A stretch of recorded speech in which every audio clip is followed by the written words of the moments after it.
नमस्कार दोस्तों, मैं वीके सर आपके अपने YouTube channel qualify with VK sir में स्वागत करता हूं। दोस्तों, मैंने कल जो है आपको संधि पहचानने का ट्रिक बताया था, ठीक है। और पांचों संधि का, दीर्घ संधि का, गुण संधि, यण, वृद्धि और अयादि, ठीक है। आज मैं जो है जो पांच संधि है, स्वर संधि के भेद हैं पांचों में से एक संधि दीर्घ संधि के बारे में विश्लेषण करूंगा पूरी तरह, ठीक है। लेकिन उसके पहले मैं थोड़ा सा आपको रिवीजन करा दूं। देखिए दोस्तों, संधि जो है दो शब्दों से मिलकर बना है, सम धन धी, जिसका अर्थ होता है जोड़ या मेल। और किसका जोड़ या मेल होता है संधि में? ठीक है, वर्णों का जोड़ या मेल होता है। अर्थात वर्णों के मेल को, वर्णों के जोड़ को, वर्णों के योग को हम संधि कहते हैं, ठीक है। यह परिभाषा हो गई। हिंदी व्याकरण में संधि के तीन भेद हैं: स्वर संधि, व्यंजन संधि और विसर्ग संधि। स्वर संधि की परिभाषा क्या बनेगी? दो स्वरों के योग से उत्पन्न विकार या परिवर्तन को हम, ठीक है, संधि कहते हैं, ठीक है, स्वर संधि कहते हैं। तथा स्वर व व्यंजनों के योग से उत्पन्न विकार परिवर्तन को हम व्यंजन संधि कहते हैं। व्यंजन व व्यंजन के योग से उत्पन्न विकार या परिवर्तन को क्या कहते हैं? व्यंजन संधि कहते हैं, ठीक है। तथा विसर्ग के बाद, ठीक है, विसर्ग के बाद स्वर व व्यंजन के योग से उत्पन्न विकार संधि को क्या कहते हैं? विसर्ग संधि कहते हैं, ठीक है। स्वर संधि के पांच भेद हैं: दीर्घ संधि, गुण संधि, यण संधि, वृद्धि संधि और अयाद संधि। अब दीर्घ संधि का मैंने पहचानने का क्या तरीका बताया था? मैंने कहा था दोस्तों, ये फालतू का जो है महेश्वर तू चक्कर मत पड़िए आप, जो मैं कह रहा हूं वही ध्यान से सुनिए आप, ठीक है। उसके चक्कर में पड़ जाएंगे तो आप चक्कर ही लगाते रह जाएंगे। पता लगा एग्जाम खत्म हो गया, आप संधि में चक्कर लगाते रह गए, ठीक है। जो मैं कह रहा हूं बहुत ध्यान सुनिए। दीर्घ संधि की क्या पहचान मैंने बताई थी दोस्तों? क्या होता है कि कोई भी संधि का उदाहरण होता है, किसी भी उदाहरण में एक सार्थक शब्द हमेशा होता है।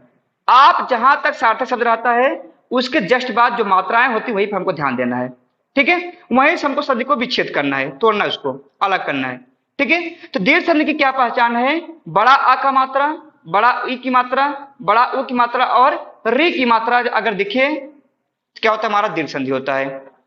गुण संधि की क्या पहचान मैंने बताया था? ए की मात्रा, ओ की मात्रा और अर की मात्रा जब उड़ंतु आए और मुंह से अर निकले तो गुण संधि होता है, और जब अर नहीं निकलेगा तो विसर्ग संधि होगा, ठीक है। तो ए की मात्रा, ओ की मात्रा और अर की मात्रा है तो गुण संधि होता है, ठीक है। तीसरा क्या है हमारा? ठीक है, यण संधि। या और वा के आगे अगर कट्टा अक्षर आए तो यण संधि होता है, ठीक है। और या और वा के आगे कट्टा अक्षर न आया तो अयाद संधि होगा, ठीक है। केवल इतना ही फर्क है, या और वा के आगे कट्टा अक्षर आया तो यण, ना आए तो अयादि। वृद्धि संधि का क्या मैंने बताया था? आय की मात्रा और औ की मात्रा, अर्थात एक हुंडी हो तो गुण, दो हुंडी हो जाएगा तो वृद्धि संधि। आय की मात्रा, औ की मात्रा हो तो आपका वृद्धि संधि का सूत्र, ठीक है। यही इसका पहचान का तरीका है। आज हम जो है दीर्घ संधि का पूरी तरह जो है विश्लेषण करेंगे। आइए देखते हैं ट्रिक क्या है। बड़ा आ की मात्रा, बड़ा ई, बड़ा उ और री की मात्रा। एक चीज जान लीजिए, पहले इसको जानने के पहले हम जान लें पहले परिभाषा क्या बनेगी, जो मूल परिभाषा इसकी होती है, ध्यान दीजिए। देखिए, जब भी हम संधि को क्या करते हैं, दो भागों में अलग करते हैं, तो प्रथम शब्द का अंतिम अक्षर, द्वितीय शब्द का प्रथम अक्षर, ठीक है। प्रथम शब्द का अंतिम अक्षर प्लस, ठीक है, द्वितीय शब्द का प्रथम अक्षर। प्रथम शब्द का अंतिम अक्षर और द्वितीय शब्द का प्रथम अक्षर दोनों समान होंगे, दोनों समान होंगे। जैसे मैं कहूंगा, देखिए, अगर प्रथम शब्द का अंतिम अक्षर आ आया है तो द्वितीय शब्द का प्रथम अक्षर आ हो सकता है। क्या बनेगा? दोनों मिलकर क्या करेंगे? आ का ही निर्माण करेंगे, अर्थात जो हमारा उच्चारण ध्वनि होगा दोनों समान होंगे, ठीक है। तो आ धन आ बराबर बड़ा आ बनेगा, आ धन आ बराबर भी क्या बनेगा? हमारा बड़ा आई बनेगा, ठीक है। आ धन आ बराबर भी हमारा क्या बनेगा? बड़ा आ बनेगा। और आ धन आ बराबर भी हमारा क्या बनेगा? बड़ा आ बनेगा। ये हो गया बड़ा आ की मात्रा का, हो गया बड़ा आ की मात्रा, ठीक है। दूसरा देखिए, ई धन ई बराबर क्या बनेगा हमारा, बड़ी ई, कामा बड़ी ई धन बड़ी ई बराबर क्या बनेगा हमारा, बड़ी ई तभी बनेगा। अब ई धन ई बराबर भी बड़ी ई बनता है और ई धन ई बराबर भी बड़ी ई बनेगा। ठीक है, देखिए दोनों में अंतर क्या होता है कि जो उच्चारण की ध्वनियां होती है वो दोनों समान होनी चाहिए। प्रथम शब्द का अंतिम अक्षर और द्वितीय शब्द का प्रथम अक्षर दोनों समान होना चाहिए, क्योंकि देखिए इसका बहुत रोल है। अगर आ हमारे उदाहरण में आ की मात्रा आती है तो आ की मात्रा किससे बनता है, तो आ धन आ बराबर बनेगा, ये हमको लाना है। ठीक है, तीसरा देखिए उ धन उ बराबर बड़ा उ। ठीक है, अभी ऐसे बन जाएगा, नहीं तो उ धन उ बराबर बड़ा उ, सेम कंडीशन वही। ठीक है, उ धन उ बराबर भी बड़ा उ धन छोटा उ बराबर भी बड़ा उ बनेगा। ठीक है, और एक और बचा हमारा री धन री बराबर री, ये वाला मात्रा। ठीक है, ये मात्राएं हैं। आइए हम एक एक उदाहरण का विश्लेषण करते हैं। जैसे देखिए, आपको कुछ नहीं करना, आपको यह ध्यान देना है कि हमारा जो है अगर बड़ा आ की मात्रा है तो लास्ट में प्रथम शब्द का अंतिम अक्षर आ होना चाहिए, द्वितीय शब्द का प्रथम अक्षर भी आ होना चाहिए, क्योंकि भाई आ और आ मिलाकर तो बड़ा आ बनेगा और ई मिलाकर बड़ी ई बनेगा, उ और उ मिलाकर ही बड़ा उ बनेगा और री धर री मिलाकर ही बड़ी री बनेगा। आइए देखते हैं। जैसे मैंने एक उदाहरण दी, देखिए पहले आप जान लीजिए। देखिए सार्थक शब्द है बड़ा आ की मात्रा, सार्थक शब्द है बड़ा आ की मात्रा, बड़ा आ की मात्रा, बड़ा आ बड़ा आ बड़ा आ, यहां तक बड़ा आ। ठीक है, बड़ा आ बड़ा आ बड़ा आ बड़ा आ, ऐसे तमाम जितने उदाहरण आप जाके एक बार किताब को, ठीक है, खंगाल डालिए पूरा। ठीक है, जितने उदाहरण हैं सारे को खंगाल डालिए, देखिए कहीं से नहीं होता है यहां से जो मैं फार्मूला बता रहा हूं। तो मैंने क्या कहा था कि आपको संधि विच्छेद अगर करना है तो जहां तक सार्थक शब्द है वहां तक लिखिए आप। विद्या लिख दिया। अब ये बताइए हमारा बड़ा आ की मात्रा आई है और बड़ा आ बनता कैसे है, आ धन आ बराबर भी बड़ा आ बनेगा और बड़ा आ धन बड़ा आ बराबर भी बड़ा आ बनेगा। आइए देखते हैं। तो एक आ गया, ध्यान दीजिए, प्लस जब दूसरा शब्द हम बनाएंगे तो एक और आ लाएंगे, आलय, विद्या धन आलय, तो आ धन आ बराबर भी तो बड़ा आ बना हमारा।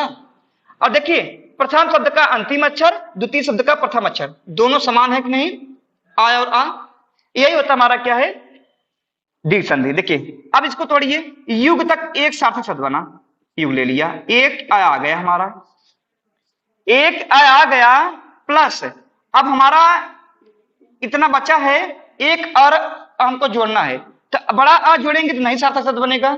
हमको एक शब्द बनाना होता है हमेशा, अगर हम छोटा आ जोड़ दे रहे हैं तो अंतर बन गया, एक आ और एक आ मिलकर क्या बने, बड़ा बना दिए। ठीक है, दूसरा उदाहरण हो गया।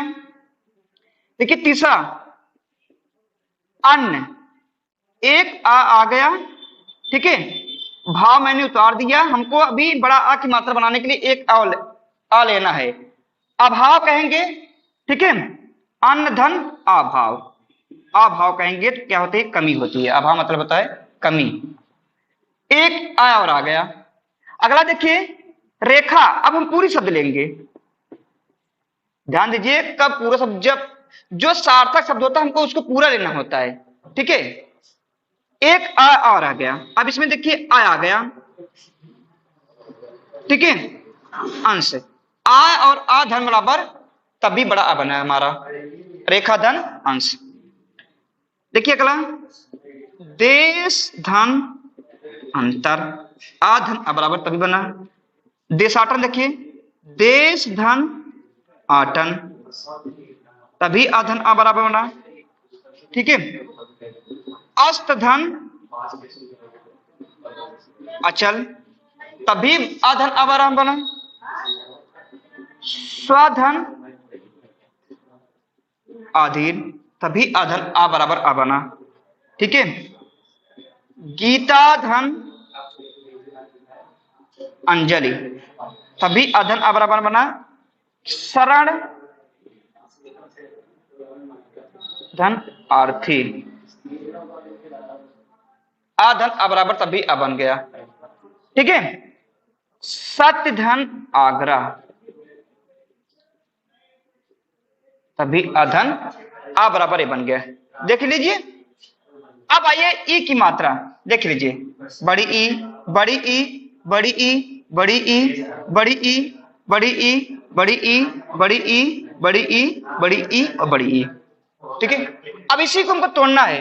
अगर छोटी ई लगाने से शब्द बनता छोटी लगाया जाता है, और बड़ी ई लगाने बनता है बड़ी ई लगाया जाता है। देखिए पहला गिरी से, अगर हम गिरी कहते तो नहीं बनेगा। गिर मतलब होता है पर्वत, हम छोटी लगाएंगे। एक ई आ गया और दूसरा ई हमको लाना है, ऑटोमेटिक उतार दीजिए। अगर मुंह से हमारा ई से निकल रहा था हम बड़ी ई लगाएंगे, और इंद्र निकलेगा तो हम छोटा ई लगाएंगे। हमेशा ई से निकलेगा तो बड़ी ई, इंद्र निकलेगा तो छोटा ई। अब देखिए इसमें ई से निकल रहा है, इसका मतलब बड़ी ई लगाएंगे हम। ई धन ई बराबर बड़ी बना, सा उतार दीजिए। गिर धन ईस।